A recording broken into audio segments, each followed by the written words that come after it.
स्वामी विवेकानंद ने बहुत गहरी बात कही है। वो कहते हैं कि तुम्हें दुखों से अगर मुक्ति पानी है तो तुम्हें सुख का ख्याल भी छोड़ देना होगा। तुम अगर सोचते हो कि मेरे जीवन में केवल सुख ही सुख रहा जाए, दुख का कोई नामो निशान न रहे, तो यह सोच खरी नहीं हो सकती, क्योंकि सुख और दुख दोनों एक ही सिक्के के दो पहलू है। जहां सुख होगा वहां कुछ देर बाद दुख आएगा ही, और चाहे जितना दुख होगा कुछ देर बाद वहां सुख भी आएगा। इनका रिश्ता बड़ा अटूट है। तो ये सुख दुख एक ही सिक्के के दो पहलू होने के कारण तुम किसी एक को अपना नहीं सकते। और इसके आगे जाकर के भारतीय धर्मों ने कहा कि ये सुख और दुख दोनों दुख धर्म है। कहने को दो शब्द है लेकिन दोनों दुख है, क्योंकि शरीर का दुख, मानसिक दुख, ये सब तो दुख है ही, लेकिन जिसको तुम सुख समझते हो वो भी अंत में दुख में ही बदल जाता है। हम इंद्रियों के विषयों में मिलने वाले सुख को सुख कहते हैं, लेकिन इंद्रियों के विषयों से मिलने वाला जो सुख है वो बड़ा क्षणिक है। उस क्षण के लिए वो तुम्हें सुख में ले जाएगी, लेकिन जैसे ही वो घड़ियां बीती फिर एक उदासी छा जाएगी। तो यह जो सुख है, यह सुख तुम्हारे दुखों का कारण भी है। इसलिए भारतीय महापुरुषों ने ये जो सुख दुख है दोनों को दुख में कहा है। गौतम बुद्ध ने जो आर्य सत्य कहे वो चारों के चारों आर्य सत्य दुख के संदर्भ में कहे। उनका पहला आर्य सत्य है कि दुख है, इसको स्वीकार करो। दुख है और उसका कारण भी है, उसका स्वीकार भी करो। ये दूसरा आर्य सत्य हुआ। और दुख का समुदय होता है, कहीं पर वो उदय होता है, कहीं पर वो कुछ देर रुकता है और कहीं से वो नष्ट हो जाता है। उसको उन्होंने समुदय सत्य कहा। दुख समुदय सत्य वो तीसरा सत्य है। और इस दुखों से मुक्ति भी मिल सकती है, उसको उन्होंने दुख निरोधगामिनी प्रतिपदा कहा। आर्य अष्टांगिक मार्ग, उसको वो दुखों से मुक्ति का मार्ग कहते हैं। जीवन में दुख ही दुख है। अगर दुखों से मुक्ति पाना चाहते हो तो धर्म का अनुसरण करो, ऐसा बुद्ध कहते हैं। भगवान महावीर की देशना को देखो। वो अपने शिष्यों से कहते कि जरा मरण का तीव्र प्रवाह चल रहा है इस संसार में, और तुम उससे पीसते जा रहे हो। दुखों का कोई अंत नहीं दिख रहा है, और इस अंतहीन दुखों के जगत में एकमात्र सहारा है धर्म। सांख्य दर्शन अपने पहले श्लोक में ही कहता है कि दुखों से आत्यंतिक मुक्ति के लिए यह साधना मार्ग है। वो कहते हैं 3 प्रकार के दुख है, अधिदैविक दुख, अधिभौतिक दुख, आध्यात्मिक दुख। इसको त्रिविध ताप भी कहते हैं, त्रिविध दुख भी कहते हैं। इन दुखों से मुक्ति के लिए साधना करो, यह मार्ग है। पतंजलि अपने योग शास्त्र में कहते हैं अविद्या, अस्मिता, आसक्ति, द्वेष और अभिनिवेश, ये 5 प्रकार के क्लेश है इस जन्म में। और इन 5 प्रकार के क्लेशों से मुक्ति पाने के लिए योग की साधना करनी।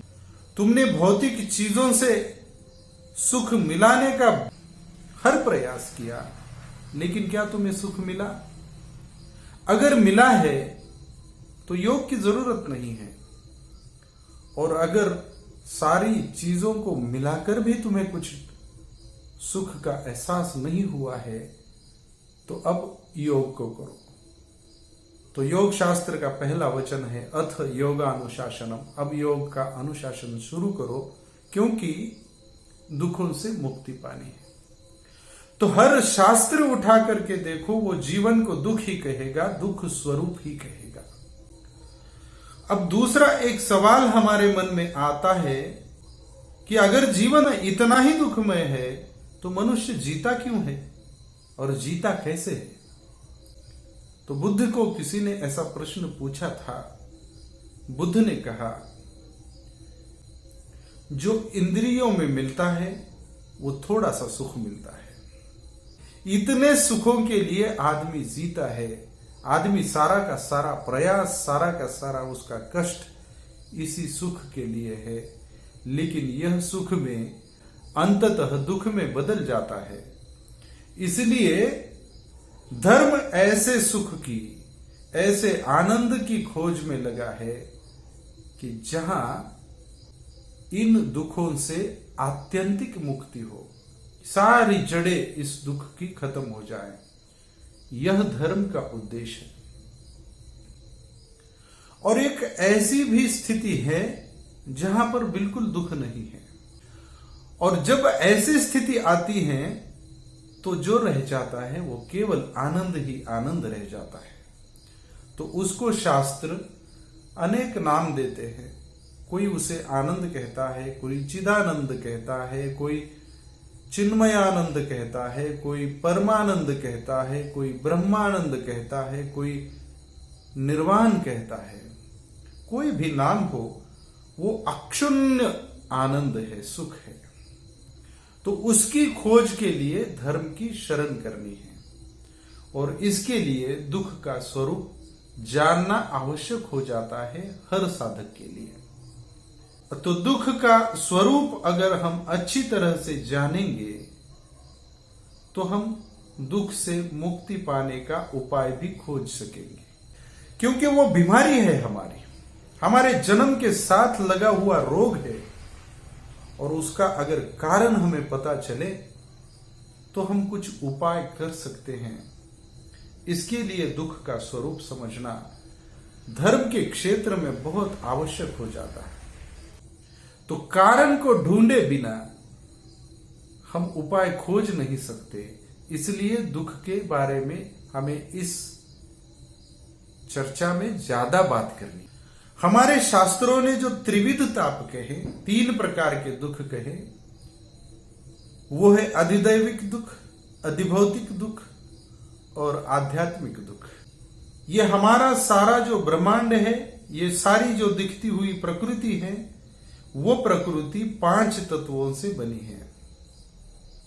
वो 5 तत्व है पृथ्वी, आप यानी पानी, तेज, वायु और आकाश। तो इन 5 तत्वों के प्रकोप के कारण पृथ्वी के सारे जीवों को दुख सहना पड़ता है, कष्ट सहने पड़ते हैं, बड़ी मुसीबतों से गुजरना पड़ता है। वो अधिदैविक दुख है। पृथ्वी में भूकंप आ जाता है, कभी कभी पृथ्वी बीच में से फटती है, लावा आ जाता है, शहर के शहर, गांव के गांव नष्ट हो जाते हैं, लाखों अरबों खरबों जीव को पृथ्वी स्वाहा कर देती है। यह पृथ्वी से उत्पन्न हुआ अधिदैविक दुख है, इसको कुछ नहीं कर सकते। पानी कभी ज्यादा आता है तो बाढ़ आती है, हजारों लोगों को अपने चपेट में ले जाती है, अरबों खरबों जीवों को अपने साथ बहा लेती है। यह पानी से मिला अधिदैविक दुख है। वायु का चक्रवात आता है, हमारे बसे बसाए घर उजाड़ता है, पेड़ों को जड़ों से उखाड़ता है। ये वायु से मिला अधिदैविक दुख। कहीं कुछ जल जाता है, घर जल जाता है, अग्नि से जो पैदा होते हैं दुख, वो अग्नि के कारण मिले हुए अधिदैविक दुख है। तो प्रकृति के 5 तत्वों के कारण जीवों को जो कष्ट सहने पड़ते हैं वो अधिदैविक दुख है। यह दुख का एक प्रकार। अब दूसरा प्रकार है अधिभौतिक दुख। अधिभौतिक दुख उसको कहते हैं खुद को छोड़कर, जो दुख हमने खुद ने पैदा नहीं किए, उन दुखों को छोड़कर बाकी के सारे जीव, उनसे जो दुख हमें मिलते हैं वो अधिभौतिक दुख है। जंगल में चले, शेर ने खा लिया, अधिभौतिक दुख है। कुत्ते ने काट लिया, अधिभौतिक दुख है। किसी वायरस का प्रकोप हुआ, उससे बीमारी हुई, अभी जो कोरोना आया था उसका प्रकोप हुआ, वो अधिभौतिक दुख है। खुद के चित्त ने जो पैदा किए हुए दुख है, उसके बिना दूसरे जीवों के द्वारा जो हमें दुख दिए जाते हैं उसको अधिभौतिक कहते हैं। और तीसरे प्रकार का दुख है आध्यात्मिक दुख। ये आध्यात्मिक दुख समझने में बड़ा कठिन है, और जीवन में जो हम दुख पाते हैं उसका बहुत बड़ा हिस्सा आध्यात्मिक दुखों के कारण ही है। क्योंकि मनुष्य ने तो अधिभौतिक और अधिदैविक दुखों पर करीब करीब विजय प्राप्त की है। अब बिजली गिरने से उतने लोग नहीं मरते जितने पहले मरते थे। अब आग से उतने लोग प्रभावित नहीं होते जितने पहले प्रभावित होते थे। अब जंगली जानवरों से उतनी परेशानियां हमें नहीं है, हम ही उनको परेशान करते हैं। अब मनुष्य के सारे दुख रह गए हैं, वो आध्यात्मिक दुख है। तो आध्यात्मिक दुख ऐसा दुख है जो मनुष्य ने अपने चित्त से पैदा किया है, और मनुष्य यह मानने को तैयार नहीं है कि मैं दुख का कारण हो सकता हूं। धर्म की सबसे बड़ी खोज यही है कि धर्म कहता है आज जो तुम हो, जैसे भी हो, अच्छे हो बुरे हो, जैसे भी हो, तुम खुद के कारण हो, तुम अपने कर्मों के कारण हो। तो यहां पर कर्म का सिद्धांत चलता है। कर्म का सिद्धांत धर्म के क्षेत्र में बहुत प्रमाणित है। जैसा कर्म करोगे वैसा ही फल मिलेगा, यह कर्म सिद्धांत है। और यह कर्म सिद्धांत सिर्फ आध्यात्मिक दुखों में काम आता है। तो वो जो लोग साधु महात्माओं को परेशान करते रहते हैं ना, वो अनीस वाले आकर के पूछेंगे कि भाई तुम्हारा ये जो कर्म सिद्धांत है, वो कर्म सिद्धांत अगर ऐसा कहता है कि तुम जिस प्रकार का कर्म करोगे उसी प्रकार का तुम फल भी भोगोगे, लेकिन एक जगह पर भूकंप आ गया, लाखों लोग उसमें डूब गए, कुछ प्राणी भी मरे, तो क्या सभी के कर्म एक जैसे ही थे? तो गड़बड़ हो जाती है। जिसको मालूम नहीं है या दुखों का विश्लेषण नहीं होता है, उसको फिर गड़बड़ हो जाती है कि यहां कर्म का सिद्धांत क्यों नहीं लागू होता। क्योंकि प्रकृति में अधिभौतिक और अधिदैविक दुखों के लिए कोई कर्म का सिद्धांत नहीं है। मैं कल परसों एक बुद्ध के भिक्खु का चरित्र पढ़ रहा था कि जो भिक्खु अरहंत हुआ है, बुद्ध हुआ है, मुक्त हुआ है, और वो जंगल में तपस्या कर रहा है और उसको शेर ने खा लिया। अधिभौतिक दुखों में और अधिदैविक दुखों में कर्म का सिद्धांत काम नहीं करता, वो सिर्फ आध्यात्मिक दुखों में काम करता है। तो ये आध्यात्मिक दुख हम पैदा करते हैं। तो हम कैसे दुख पैदा करते हैं, इसको हम जब देखेंगे तो वहां पर इलाज मिलेगा, वहां पर हमें औषधि मिलेगी कि दुख को कैसे नष्ट किया जा सकता है। क्योंकि जहां हम पैदा करेंगे वहीं पर पैदा होना अगर कम हुआ, नष्ट हुआ, उसकी जड़ें ही वहीं पर होगी, और वो जड़ें अगर उखाड़ दी गई तो फिर उसका अस्तित्व भी नष्ट हो जाएगा। तो हम दुख कैसे पैदा करते हैं?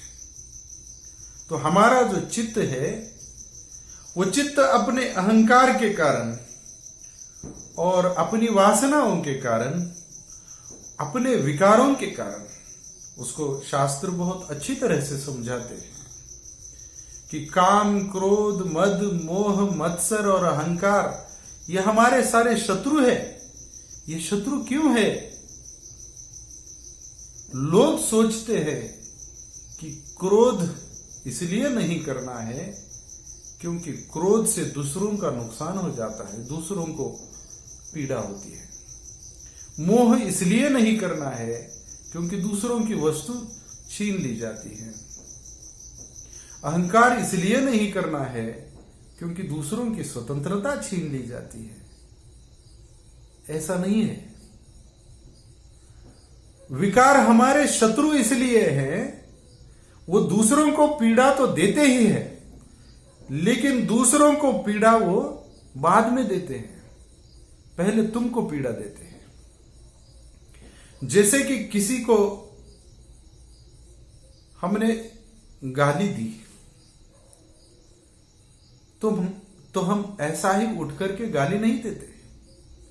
क्रोध होता है हमारे भीतर कि ये आदमी मेरा शत्रु है, मेरा दुश्मन है, हमारे सामने ही आ रहा है। 10 बार तुम हिम्मत नहीं करते उसको गाली देने की, लेकिन अपने दिल में तो क्रोध आ जाता है। जैसे ही तुम्हारे अपने चित्त में क्रोध आ गया, तुम्हारे चित्त में गांठ बंध गई, जल गया तुम्हारा कुछ हिस्सा, तो उसका कुछ भी हो, उसको तुम कल गाली दो न दो वो बात अलग है, लेकिन जिस क्षण तुमने क्रोध कर लिया उस क्षण तुम्हारे भीतर दुख की चिंगारी तुमने डाली, इसलिए क्रोध नहीं करते हैं। तुम्हारा अहंकार तुम्हें कहां ले जाता है? तुम सारी दुनिया को गुलाम बनाना चाहते हो, लेकिन तुम सारी दुनिया को गुलाम बनाकर भी अपने चित्त को शांत नहीं कर सकते, क्योंकि इतने लोगों को गुलाम रखने के लिए तुमको अपने मन को कितनी पीड़ा देनी होगी और कितना भीतर बुरे भाव से भरना होगा। तो इस बात को समझो कि चित्त से जो विकार है वो विकार हमारे इसलिए शत्रु हैं कि वो दूसरों पर प्रभाव करने के पहले ही हमारे चित्त पर प्रभाव करते हैं और उसका परिणाम भी लाते हैं।